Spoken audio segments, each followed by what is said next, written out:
Tudo bem?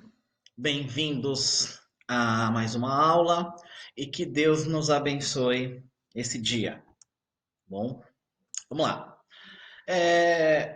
Vamos retomar aí as variedades linguísticas. O que são as variedades linguísticas? São aquelas formas que as pessoas assim, encontram de comunicar-se umas com as outras, tá? Que aí vai depender do local onde essa pessoa reside, do grau de instrução, da idade, do período histórico do qual ela viveu, né? Por exemplo, a sua juventude, tá? Que nem eu sempre disse a vocês, que dependendo do momento do qual o pai de vocês, os avós de vocês viveram, passaram a juventude, a forma de comunicação, a linguagem, tá? Tem algumas características específicas desse período, tá?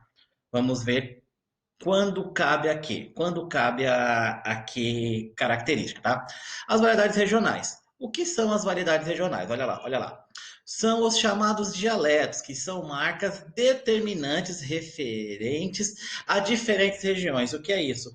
Dependendo da região da qual o falante reside, ele tem um certo dialeto, um certo jeito de se comunicar, um certo jeito de falar, tá? Algumas palavras sofrem uma alteração ou até mesmo sentido, certo? Alguns objetos, alguns alimentos.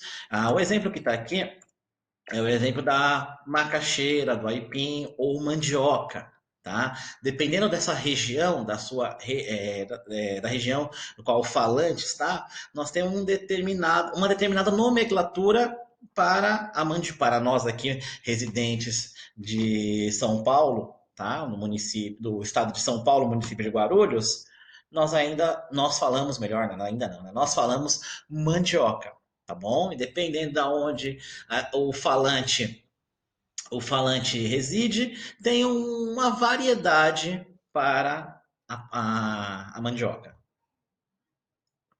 Certo? Então, a variedade regional, ela está ligada com a região da qual a pessoa reside. Tá? Residir, morar, ou viver, tanto como queiram. Tá bom?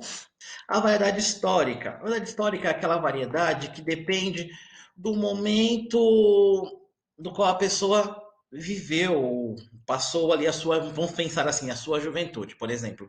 A forma que você, aluno hoje, na adolescência aí, se comunica, se relaciona com os seus colegas, será que é a mesma forma que os seus pais se relacionavam, seus avós se relacionavam com os colegas na juventude? Será? Acredito que não. Houve aí, dentro dessa comunicação, um processo, tá? Uma forma de que em cada período as pessoas encontraram para se relacionar, tá? Na comunicação, na oralidade, certo? Olha só o que diz aqui, ó. Dado o dinamismo que a língua apresenta, a mesma sofre transformações ao longo do tempo. Lembram que eu usei um exemplo para vocês lá, como as meninas se relacionavam, é, diziam em relação aos meninos? Lembra que eu usei a palavrinha pão na juventude das avós de vocês?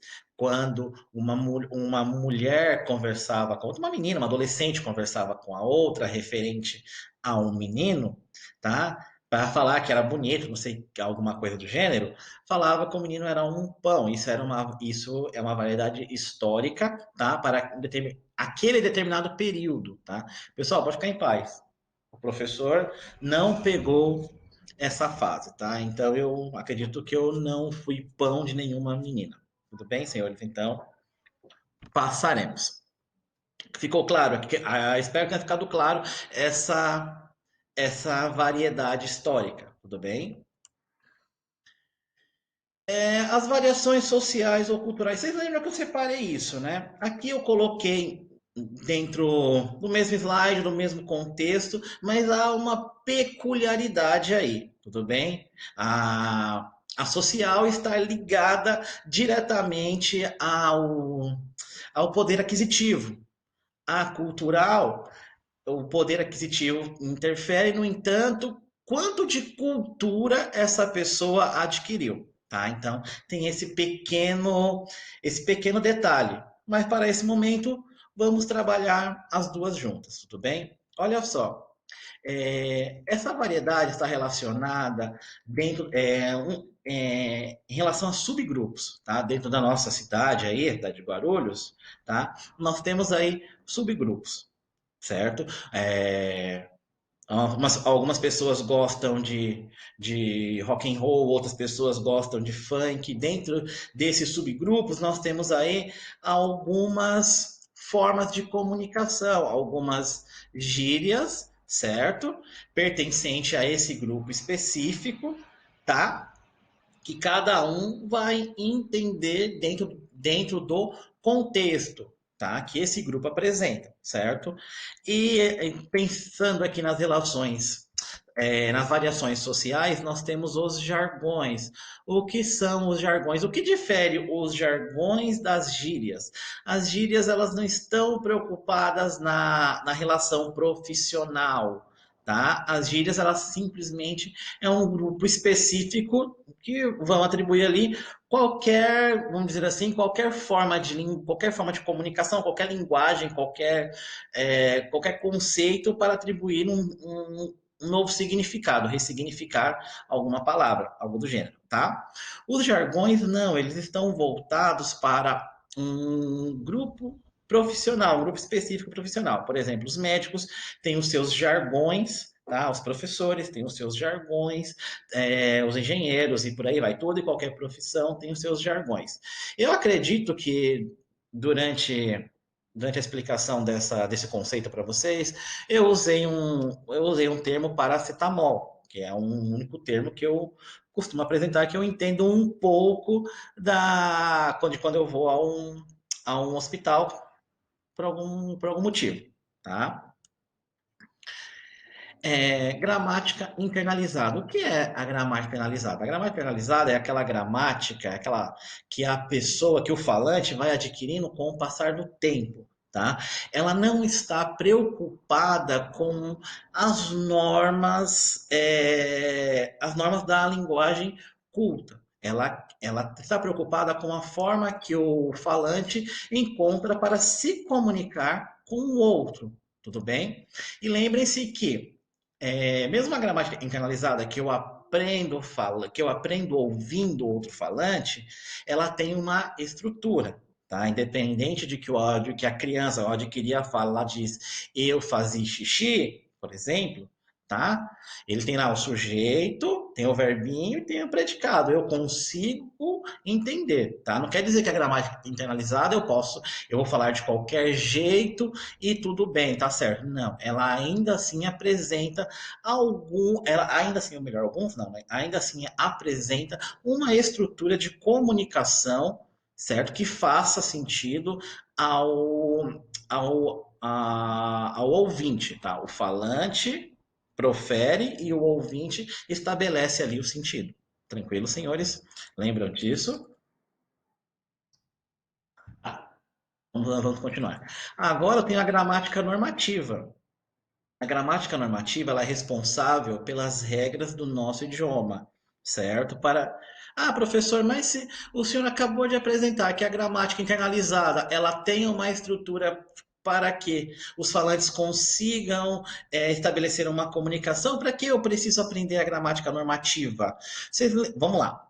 Vamos estabelecer as relações. Nós temos as variedades linguísticas, certo? Que ela tem a questão da região, a questão do tempo e a questão das classes. Vamos colocar assim, das classes sociais, né? Das classes. Se eu não estabelecer uma regra, como que eu consigo me comunicar com todos esses falantes, tá? Porque para que eu consiga estabelecer que mandioca, macaxeira e aipim, eu estou falando da mesma raiz, tá? Eu preciso conhecer a gramática normativa, tá? Para estabelecer essas relações. E eu não preciso conhecer as variedades? Também eu preciso conhecer um pouco das variedades. Mas eu não consigo conhecer tudo.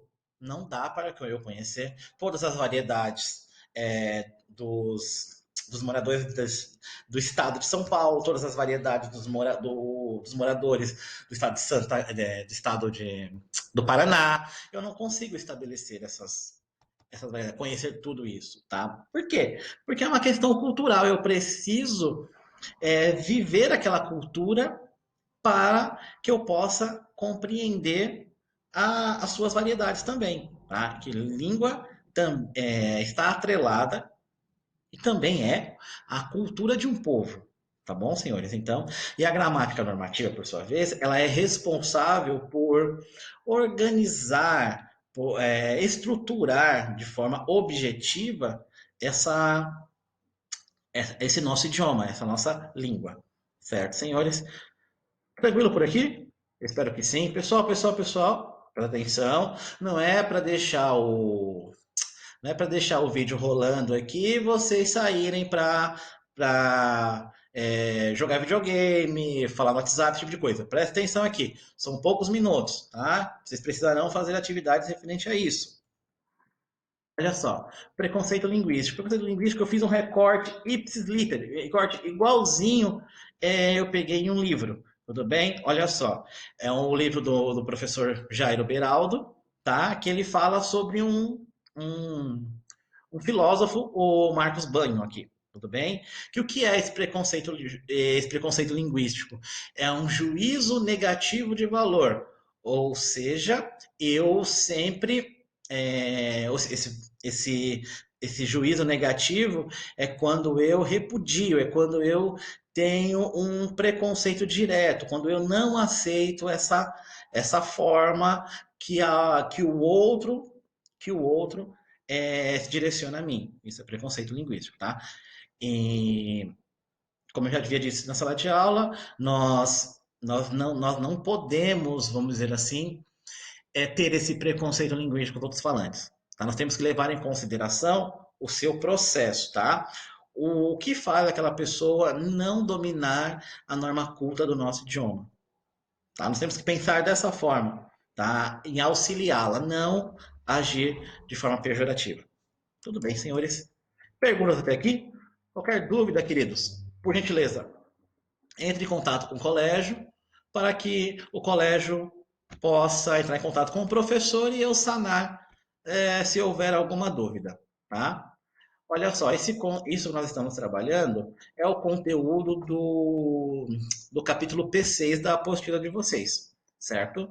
E claro, eu preciso deixar uma atividade para que vocês não fiquem com saudade desse, desse professor aqui que está distante de vocês. Tudo bem? Senhores, eu selecionei dois vídeos, tá? Para que vocês assistam. São vídeos curtos, são 5 minutos cada um, aproximadamente. Não, não são vídeos extensos, certo? Para que vocês assistam e respondam as seguintes questões aqui, ó. O que Ariano Suassuna faz ao falar sobre a língua portuguesa em relação aos outros idiomas? Senhores, é uma análise. Vocês precisam argumentar sobre essa análise. Tudo bem? Vocês têm ali o vídeo, vocês terão que pegar fragmentos para provar seus argumentos, tá bom? E responder as questões. E aí, sobre o segundo vídeo, que é um documentário, tá? Como as variedades são apresentadas no documentário? Vocês precisarão comprovar da mesma forma. Vão retirar fragmentos do próprio vídeo. Não esqueçam de citar quem são os falantes ali que aparecem os nomes, tá? Já quem são os falantes para que você elabore a sua análise. Tudo bem? Eu coloco uma observaçãozinha aqui, ó. Todas as respostas devem ser explicadas e ou justificadas à luz dos conceitos apresentados e seu repertório. O que isso quer dizer? Com base no que foi analisado, com base no que foi apresentado e aquilo que você adquiriu durante as aulas e as suas experiências, tá? Tudo bem, senhores? Espero que em breve estejamos juntos novamente e nesse momento